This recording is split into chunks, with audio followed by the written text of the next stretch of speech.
আজকে আমার মনে হয় যখন প্রথম খবরটা পেলাম যে স্টার থিয়েটারের নাম বদল হয়ে বিনোদিনী থিয়েটার হয়ে গেছে, মনে হলো একটা বিশাল বড় যুদ্ধ জিতলাম।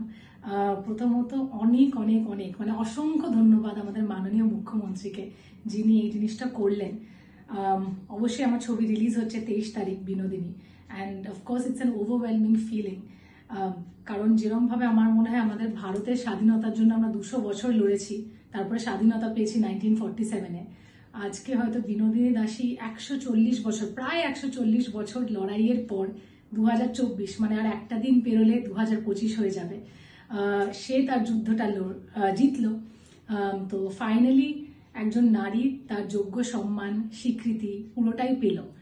তো কোথাও না কোথাও মনে হচ্ছে এটা যেন একটা আশীর্বাদের মতন, যে বিনোদিনী থিয়েটার হয়ে ওঠা, এই লড়াইটা জেতা আমার মনে হয় যে কোথাও না কোথাও একটা ব্লেসিং এর মতো, যে এইটাকেই নিয়ে আমি এগোতে পারি। এবং আমি খুব খুশি, আমি, আমার টিম, আমার ডিরেক্টর রাম, সবাই মিলে as team Binodini we are extremely grateful. মানে এটা যে করেছে, again huge thank you to our CM. আর যেন ওনাকে একটা শ্রদ্ধাঞ্জলি জানানো হলো।